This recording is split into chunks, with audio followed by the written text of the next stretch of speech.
자, 이제 오늘 포럼의 첫 연사를 소개할 순서가 되는데요. 혹자는 이들의 예술을 가리켜서 기다림의 미학이다. 혹은 순간의 타이밍을 잡는 예술이다. 이렇게 표현을 하기도 하는데요.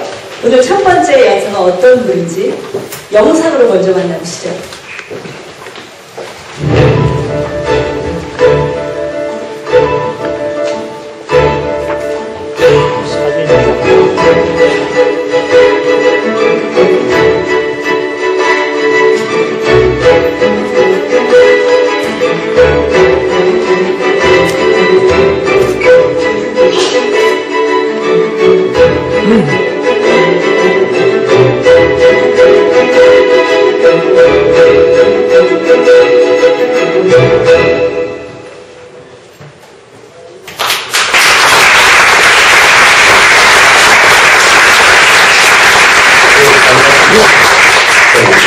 사진작가 김홍이라고 합니다. 좀 전에 영상 보셨죠? 보통 사진작가들은 오지도 많이 가고 선생님이 알았다시피 일반 예술가들도 요즘 오지 많이 갑니다. 오지를 왜 많이 가는가 궁금하시는 분들도 많고 가끔씩 저보고 야 너는 어찌 그래 남들이 안 가면 골라다니노 걸어가면 누가 그리 재밌노 이렇게 물어보시는 분들이 많아요. 그래서 다른 사람들 잘 물어볼 때 어떻게 참 좋았느냐 이거 참 많이 물어봅니다. 그래서 제가 항상 대답하기로 제일 좋은 것은 내 고향 부산이 제일 좋더라. 그래서 사람들이 되게 실망하는 눈빛으로 야 그거 말고 말이야 진짜 좋았던 게 있잖아. 그거 말해봐라. 그러면 사랑에 빠졌던 곳이라고 얘기합니다. 사랑에 빠졌던 곳이라고 제가 얘기하는데 많은 분들이 미국 사람하고 했나? 그러면 거기가 이렇게 물어보는 거예요. 제가 말씀드리고 싶은 사랑에 빠졌던 곳 또는 사랑에 빠졌던 것이라고 하는 것은 선생님 혹시 열대지방 여행해 보신 경험 있으십니까? 열대지방 가면 보통 잘 때 문을 열려고 잡니다. 에어컨을 키든지 바람이 서렁서렁 들어오게. 좀 습기가 있는 촉촉한 바람이 밑으로 들어오지. 그 바람이 마치 누가 애무해주는 듯한 느낌이거든요. 처음에 그 느낌 받으면 되게 충격받습니다. 어이구, 이거 바람이 봐야 된다. 그 엄청 놀라죠. 대신에 습한 곳이 아니고 몽골에 아주 건조한 곳에 가시면 선생님 잘 아시겠지만 몽골에 가면 아침에 가서 큰일 보려고 큰일 볼 곳이 없죠. 광활한 광야에서 그냥 갑돌이는 저기 앉아있고 저는 여기 앉아서 맞아보면서 큰일 봅니다. 그럼 그 가랭이 사이에 바람이 훅 지나가는 거예요. 그 생각해 보십시오. 저희가 어릴 때나 흑강 같은 데 있을 때 겨울바람 쐬면서 다 경험했던 건데 몇십 년 동안 까맣게 입고 있던 일들을 그런 오지에서 만나는 거예요. 좋은 풍경도 대단히 중요하고 좋은 사진을 찍는 것도 대단히 중요하지만 저희들이 까맣게 입고 있던 일들을 되새기게 된다는 겁니다. 맞아. 인간이 원초적으로 이런 것들을 우리가 느끼고 살았구나. 그런데 양배기가 되고 요즘 다 수세식 아닙니까? 푸세식 어떻게 해? 푸세식이 뭔지 아십니까? 옛날에 여름에 저희 동네는 부산에 제가 살던 곳은 부산에 있는 삼복도였어요. 근데 다른 집은 차가 오면 한 달에 한 번씩이나 두 달에 한 번씩 퍼낸다 아닙니까? 홍수 날 때 퍼내는 아이스도 있어야 자기 집도 밑에 집에 욕을 해도 그렇단다. 와그라도 모르겠지만 그런 체험을 위해서 여행을 해달라는 거예요. 그 체험을 사진으로 찍고 또는 글로 찍어서 사실은 말이야 우리가 인간으로 사는 게 이런 일들을 맨날 겪으면서 사는 게 우리의 즐거움이었어. 그런데 현대적 생활을 한다면서 그걸 까맣게 입고 있는 거야. 인간이 누구나 공유할 수 있는 것들은 다 입고 있다는 거예요.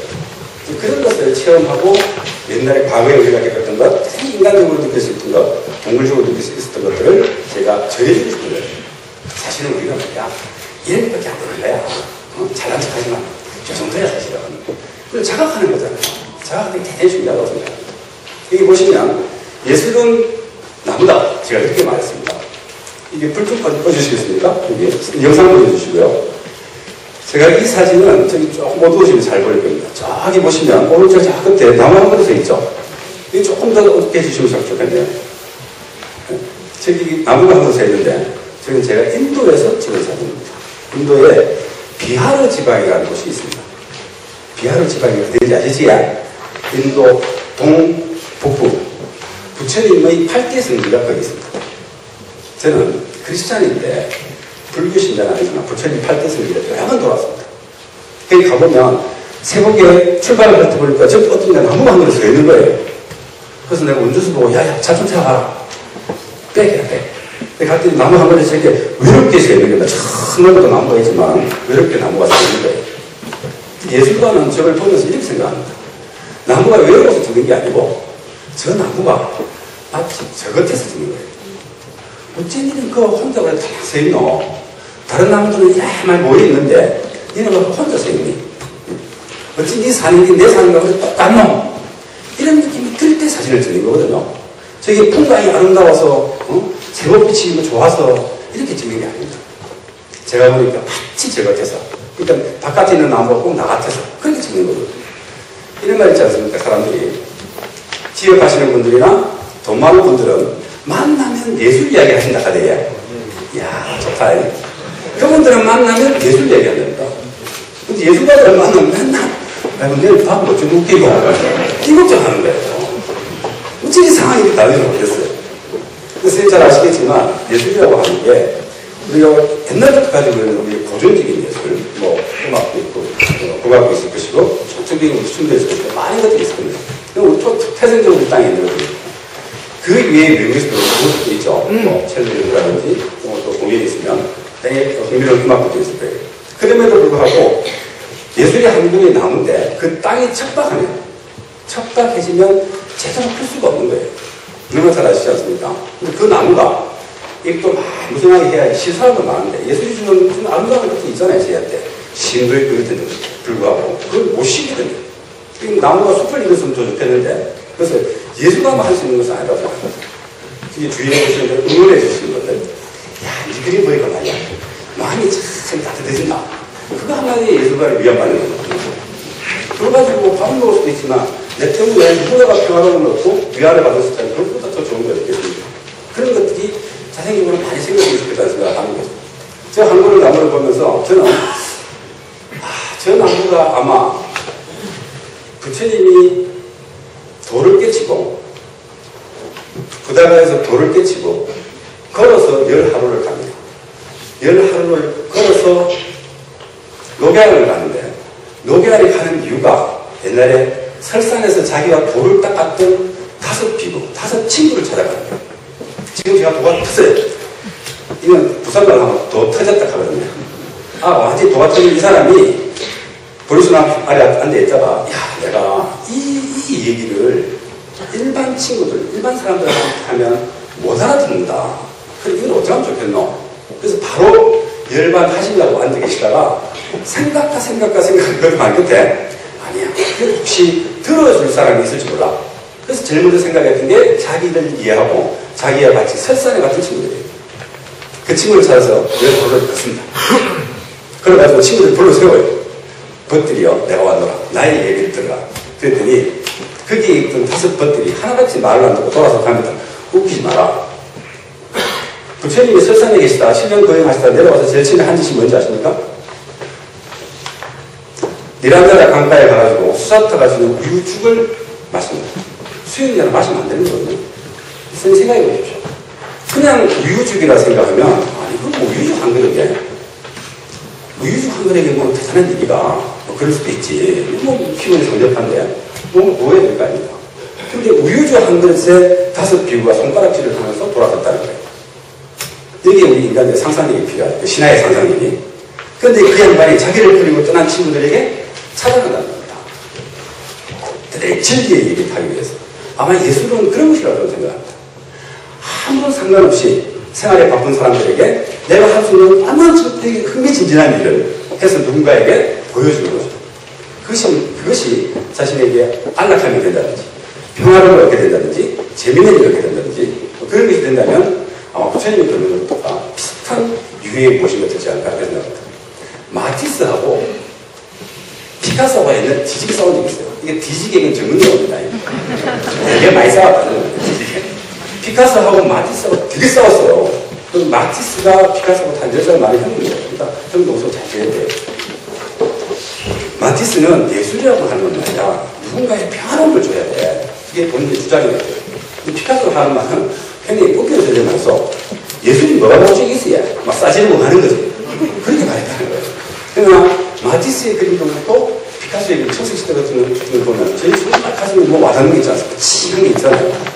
마티스의 그림 보면 정말 우리가 이런 걸 어떻게 살아야 될지 그 춤추는 무기도 있지 않습니까? 성당에 그랬던 그림을 보면 그런 생각이 들잖아요. 그런 것이 우리한테 좀 큰 힘이고 우리도 국조가 되어 무엇인가라고 생각합니다. 예술은 방랑이다. 이게 물좀 열어놓지. 제가 오늘 오다가 오기 전에 영화를 한 번 봤습니다. 선생님들 한번 영화 보십니까? 제 물 한 잔 넣고 할게요.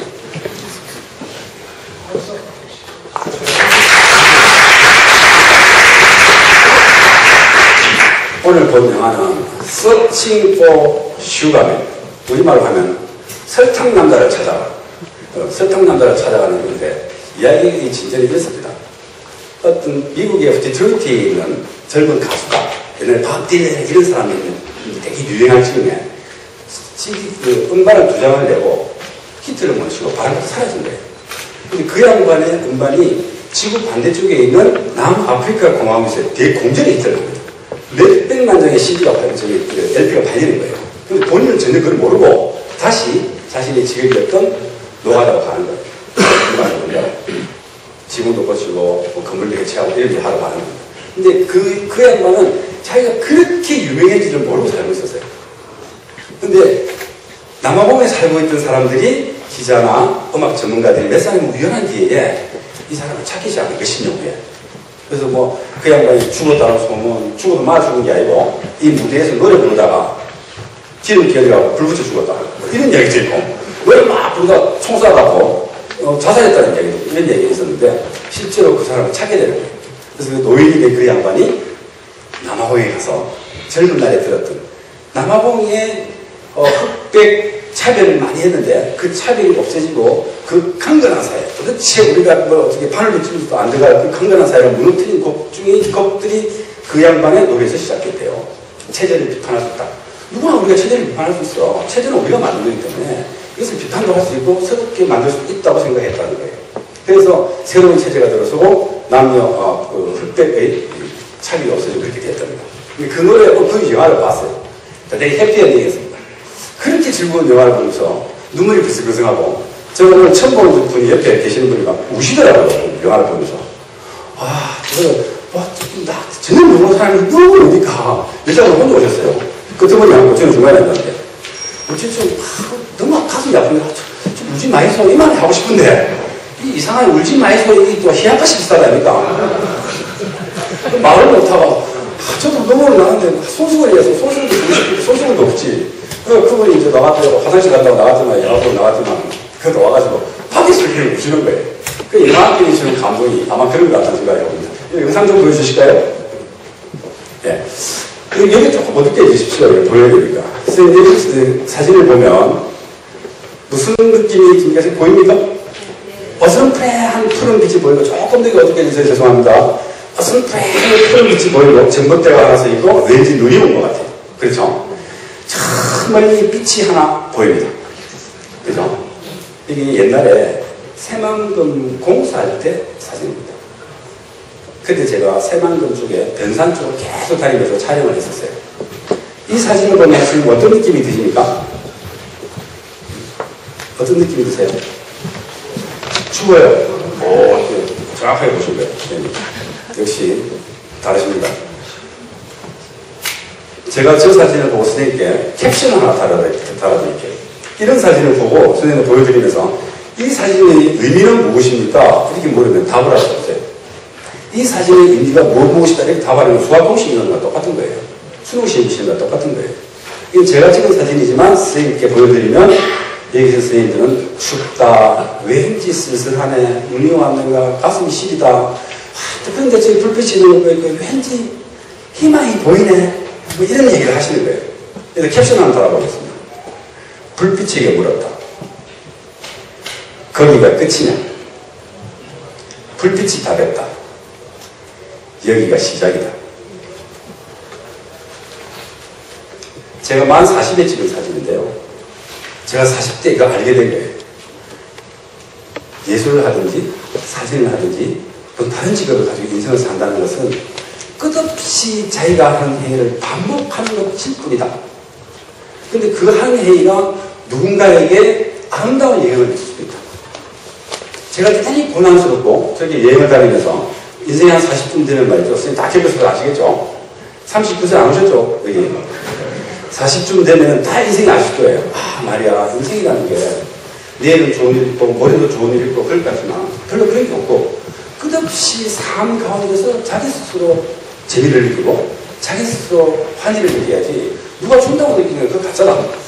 그거를 저런 사진을 찍을 때 제가 알게 될 것 같아요. 40이 될 때. 그래서 여행이라고 하면서 선생님 여행하고 방랑하고 약간 다릅니다. 방탕하고 다른 거 아시지? 방황하고 다릅니다. 그래서 방랑은 대단히 물리적 거리로서의 이름이 있어요. 물리적 거리로서 여기서 저 멀리 어디를 간다는 물리적 거리도 있고 또 하나 중요한 것은 정신적으로 유람하는 거예요. 새로운 인간을 만나고 새로운 사람을 만나고 새로운 책을 만나고 하는 게 전부 다 그쪽에 방향이거든요. 자신이 필요한 어떤 답을 느끼기 위한 행위일 거라고 생각하거든요. 이게 많이 도움이 된다고 생각합니다. 제가 여행 다니면서 국내뿐만 아니라 해외도 제가 많이 돌아다닙니다. 요 문제 여기 잘 아시는 텔레비의 세계 테마기라든지 얼마 전에 6월달에 일본 쓰나미 1년차 되기 때문에 일본에 있었고요. 7월달에는 티벳에 있었습니다. 동티벳. 티벳 가봤지야? 안 가봤습니까? 티벳이고 사실 그래 가면 어렵거든요. 넓다고 생각하시죠. 티벳에 가시면요. 한 5,000m쯤으로 올라가면 조금 괴롭습니다. 그 건강이 좋고 나쁘고야 별 상관없고요. 누구나 괴롭습니다. 배가 커도 아마 괴로울 거예요. 숨이 다 들어오는 것 같지만 실제는 뭔가 전에 숨이 제대로 안 씁니다. 물을 마셔도 숨을 가쁘게 해서 마셔야 되고 밥 먹는 것도 없어도 됩니다. 밥은. 근데 그런 나라 가면은 외국인들이 제한을 많이 물어요. 그뿐만 아니라 아프리카를 가도 마찬가지고 동남아를 가도 마찬가지고 너무 호기심 많은 사람도 많잖아요. 그런 사람들이 제한을 묻는 게 야, 한국에 가면 아침 인사 뭐라 하노? 아침 인사. 아침 인사 뭐라 합니까? 안녕하세요. 난다 그지? 옛날에는 뭐라 했는지 압니까? 진짜 선생님 훌륭하시다. 옛날에는 우리말에 굿모닝, 그 데프트는 그 이들이 다 있었습니다. 누가 그걸 없었는지 모르겠어요. 너무 안타깝다. 저는 부산 사람이라서 외국 가고 친구들이 야, 누구 말로 굿모닝 뭐라 그래? 그럼 저는 아침 밥 먹나? 그럼 점심은? 점심 밥 먹나? 그럼 저녁은 뭐라 하는데? 저녁 밥 먹나? 그럼 그 친구들이 한국에 가가지고 저한테 똑같은 말 한다. 아침에 토니 아침 밥 먹나? 저녁 밥 드셨습니까? 방랑은 제가 말씀드렸던 것처럼 아마 지리적인 것이 되게 중요하지만 선생님 돌아다니면서 아시겠지만 우리가 동시대를 살고 있지 않습니까? 위치가 바뀌면요 시간이 흐르는 게 완전히 바뀝니다. 예를 들어서 서울의 시간은 되게 빨리 흘러요. 대단히 상대적으로 빨리 흘립니다. 저는 집이 부산이고 작업실도 부산 바닷가에 있어요. 아침부터 연겨 저녁 해질 때까지 꽤 시간이 길어요. 서울에만 어찌들 빨리 가는지 모르겠어요. 서울의 시간과 부산의 시간 다르고 또 몽골의 시간도 다르고 또 인도의 시간도 다르게 흐른다는 것을 제가 여행하면서 많이 깨달았습니다. 아마 시간이 다르다는 것, 공간에 따라 시간이 달라진다는 것을 많이 체험하신 분들은 현장에 있으면 각각 각성의 사람들의 머릿속에 생각도 다 다르고 의식도 다르고 같은 사태나 상황을 보고도 다 다르게 생각할 것이다. 이런 것들이 그렇게 느끼시다고 생각합니다. 또 한번 볼까요? 사진 좀 보여주십시오. 조금 어떻게 하셔가지고요.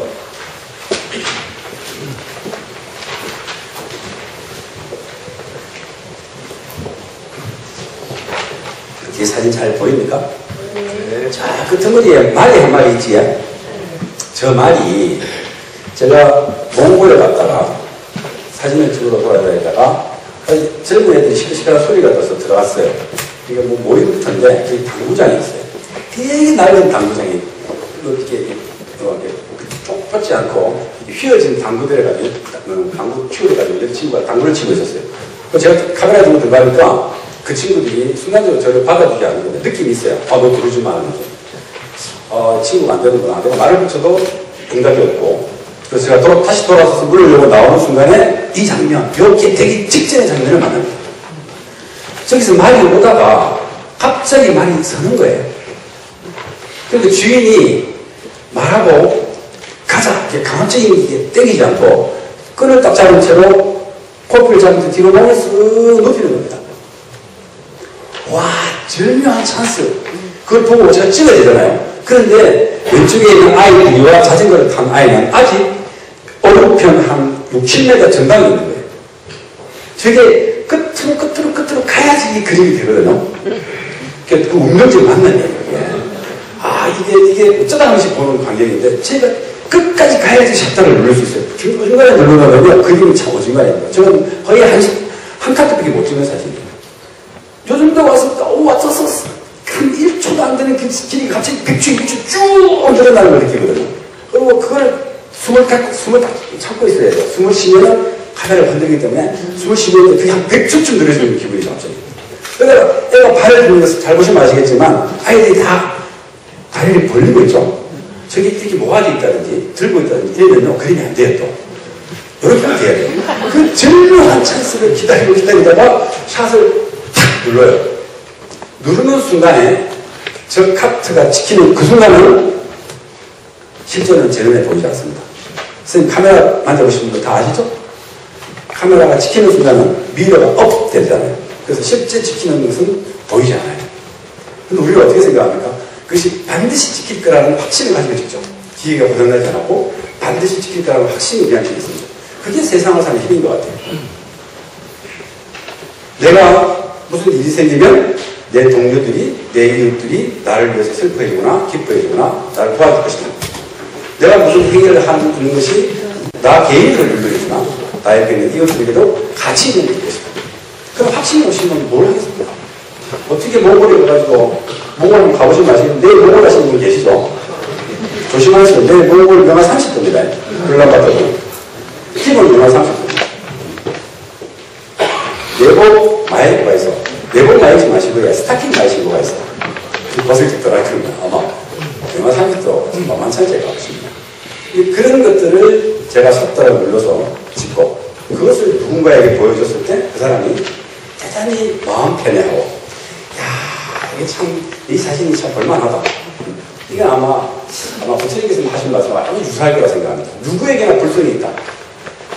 그 불성이 있다는 것은 아마 아름다운 것을 보고 느끼는 그런 기초적인 마음이 있을 거라고 저는 생각합니다. 그렇기 때문에 이쁜 거, 예술품, 뭔가 아름다운 노래, 음악 이런 걸 들려주면 가슴이 따뜻해지지 않겠습니까? 그것이 예술이 가지고 있는 대단히 큰 힘이고 그것 때문에 세상이 바뀌기도 하고 보다 나은 세상으로 갈 수 있을 거라고 저는 생각합니다. 두 선분 말씀 들으셔서 다들 감사합니다.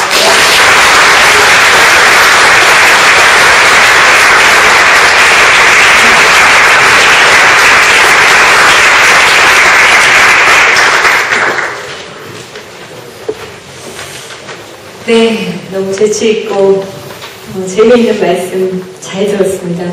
말씀을 들으면서 저는 어떤 제가 생각나는 어린 시절 한 컷이 있었는데 저희 아버지가 이제 연극 배우셨잖아요. 근데 굉장히 재미있는 작품을 많이 하셨어요. 코믹한 연기에도 등하셨고 공연장에 이렇게 어린 시절에 가보면은 아버지가 연기를 하시는 어떤 포인트마다 막 관객들이 웃고 막 좋아하고 박수치고 이런데 집에 오셔서는 항상 뭔가 이렇게 고독하신 것 같고 뭔가 이렇게 고뇌에 잠겨 계신 것 같고 잘 씻지도 않으시고 그럼 뭐 툭한 여행을 훌쩍 떠났다가 오시고 막 그러셨어요. 그래서 어린 시절에 저한테 이제 예술가라는 이미지는 어떤 방랑자, 어떤 고독함 이런 것을 좀 상징하는 그런 이미지였는데 그 말씀이 너무 좋았어요. 이제 예술가는 어떤 힐링을 하는 사람들이고